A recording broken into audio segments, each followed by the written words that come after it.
खेला हुआ 2025 के इलेक्शन में खेला हुआ, इतना सारा वोट कहाँ से आया? आपके अकॉर्डिंग टोटल वोटर है 7,42,00,000 और आपने 11 नवंबर 2025 को प्रेस रिलीज किया है कि इस साल 2025 में जो वोटिंग हुआ 7,45,00,000। तो अब मुझे ये गैप बता दीजिए कि 7,42,00,000 और 7,45,00,000 का गैपिंग बता दीजिए। 66.9% का वोटिंग हुआ, तो उसके अकॉर्डिंग के हिसाब से 4,96,00,000 वोट पड़े। अब आप बता रहे हैं मुझे 7,45,00,000 वोट पड़े, तो ये बताइए ये डिफरेंस कहाँ से आया? इतना बड़ा डिफरेंस कहाँ से आया? ये किसने चोरी किया? ये आपसे सवाल है, जनता से भी सवाल है कि जनता अब आवाज़ उठाएगी आपसे। आपके हिसाब से 7,45,00,000 का आपने बताया कि वोटिंग हुआ, उसके हिसाब से अगर मैं परसेंटेज करता हूँ तो 100.5% का वोटिंग होता है, तो 9,91,00,000 वोटर पहुँचते हैं, जबकि हमारे बिहार में 7,42,00,000 वोटर हैं। अब 9,91,00,000 वोटर कहाँ से आ गए? ये घोटाला आपने कहाँ से किया, कैसे किया? आप इसका जवाब दीजिए, सुप्रीमो को जवाब दीजिए। सुप्रीमो से मेरा आग्रह है कि इस बात का जवाब मांगे, जनता जवाब मांगे, और नहीं समझ में आता है तो री इलेक्शन किया जाए। अगर आप लोगों को मेरी बात सही लग रही है तो आप मेरा सहयोग करें और मेरा साथ दें और आप लोग भी आवाज़ उठाएं। बोला था ना खेला नहीं होना चाहिए, हो गया ना खेला। अब इस इलेक्शन में भी फिर से खेला हो गया। और अब सभी को एक चीज़ का जानकारी दे दूं कि इस इलेक्शन में भी खेला हो गया और बहुत बड़ा खेला हो गया। एक बात बताइए, मैथिली ठाकुर को पहले ही शपथ लेने की रिहर्सल कराई जाती है, बम धमाका होता है, उसके बाद खाली ट्रकों में बक्सा आता है। ये सब पब्लिक का ध्यान भटकाने के लिए किया गया और इसी बीच में सारा खेला कर लिया गया। कहीं पे वीवी पैड की पर्चियाँ मिल रही है, कहीं पे कुछ हो रहा है। ये जो हमारे अमित शाह जी बोले थे कि सुपड़ा साफ, तो उन्होंने पूरा पहले ही तैयारी कर लिया था चुनाव आयोग के साथ मिल करके कि आगे हमें करना क्या है।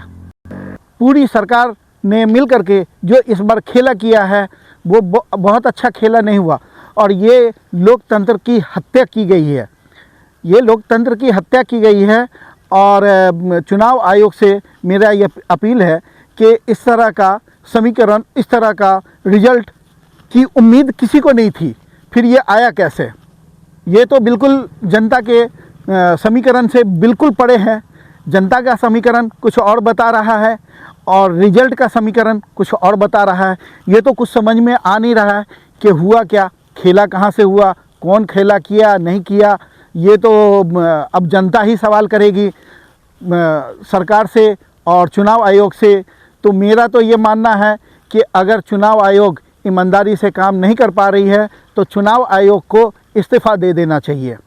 लोकतंत्र की हत्या हो रही है और की गई है, इस तरह से नहीं होना चाहिए था। ये बहुत गलत हुआ है। फिर से दोबारा री इलेक्शन होना चाहिए। मेरे हिसाब से फिर दोबारा री इलेक्शन होना चाहिए। ये जनता से अपील है कि आप लोग डिमांड कर सकते हैं री इलेक्शन के लिए, और सारे नेतागण से जो भी सुप्रीम हैं उनसे मेरी अपील है कि आप इस बात का जो है सो अपील कर सकते हैं री इलेक्शन। एक बार दिल्ली में खेला हुआ था, केजरीवाल जी ने री इलेक्शन करवाया और पूरी सरकार पूरी फुल बहुमत से केजरीवाल जी की सरकार आई थी। उस टाइम में बहुत अच्छा हुआ था, दोबारा इलेक्शन हुआ था। तो इस बार मेरा सजेशन है कि फिर से इलेक्शन होना चाहिए।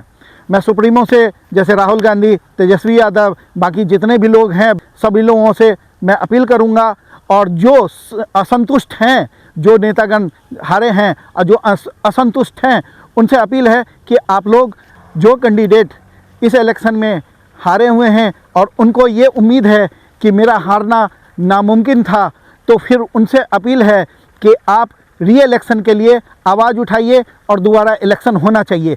एक दरभंगा इलाका है जिसमें एक गांव है जहां के पूरे लोगों ने वोट नहीं दिया क्योंकि वहां के सड़क नाली वगैरह का बहुत खस्ता हालत था। तो इसको देखते हुए कई जगह अभी भी पेट की पर्चियाँ मिली है, ट्रक भरा हुआ खाली बक्सों से मिल रहा है, कहीं पे सीसीटीवी कैमरा बंद हो जा रहा है, कहीं पे कुछ हो जा रहा है, कहीं पे कुछ हो जा रहा है। तो इसको लेकर के मेरा ये मानना है कि दोबारा इलेक्शन होना चाहिए।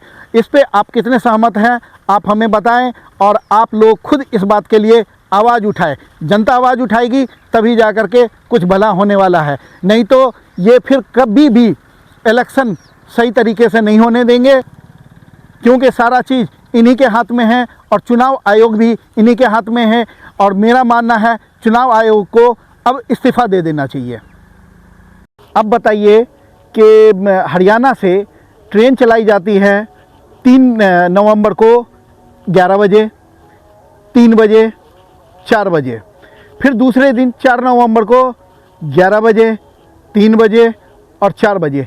इतनी सारी ट्रेनें, इन ट्रेनों का कहीं पे कोई जिक्र नहीं है कि स्पेशल चलाई गई या सिर्फ इलेक्शन की वजह से चलाई गई। बाकी बहुत सारी जगहों से इतने स्पेशल ट्रेनें भी दी गई और लोगों को बुलाया गया। क्या ये त्योहारों में इस तरह का ट्रेन क्यों नहीं चलाते? जो सिर्फ इलेक्शन में चलाया गया, चाहे वो किसी ने भी खर्च किया हो, चाहे मौजूदा सरकार ने खर्च किया हो या फिर आने वाली सरकार खर्च की हो, तो वो पैसा कहाँ से आया और पैसा कहाँ से आता है? तो फिर इस बात का जवाब कौन देगा? मेरा जनता से सवाल है कि आप भी सवाल पूछिए कि इसका जवाब कौन देगा। मैं तो पूछ रहा हूँ, आपको भी पूछना है। पूरी दुनिया में सबसे महंगा इलेक्शन ये बिहार का 2025 का हुआ है, जो हर पार्टी लड़ी है और सारी पार्टी इस बिहार में उतरे और सबों ने दबा के पैसा खर्चा किया, चाहे वो हेलीकॉप्टर पे हो या ट्रेन में हो या किराया भेज करके हो, आदमी को बुलवाया गया हो, चाहे जैसे बुलवाया गया हो। मगर सबसे महंगा इलेक्शन बिहार का 2025 का हुआ है, वो भी एमएलए पद के लिए, सीएम पद के लिए। आप समझदार हैं, ये पैसा कहाँ से निकलेगा? मेरे आपके जेब से। नेता काम क्या करेगा? पहले पैसा अपना इकट्ठा करेगा, पैसा कमाएगा, या आपका मेरा काम करेगा? तो ये सोचना हमारे और आपको है कि अगर कोई पैसा, हमारा स्वास्थ्य विभाग कैसे ठीक होगा, हमारा शिक्षा कैसे ठीक होगा, हमारा रोजगार कैसे ठीक होगा, हमारा ट्रांसपोर्टिंग कैसे ठीक होगा। ये काम है जनता, नेता का। और जनता को मिल क्या रहा है? ये मेरा आपसे भी सवाल है और उनसे तो सवाल है ही। अब आप लोग सवाल कीजिए कि ये चीज़ें, हमारी मूलभूत सुविधाएं कहाँ हैं? आप लोगों को सवाल करना है, ये सवाल आप लोगों से है। जनता की आवाज़, मेरी आवाज़, मेरी आवाज़ में जनता का सवाल। मैं आपका मधुबनी का अली आपसे विदा लेता हूँ। धन्यवाद।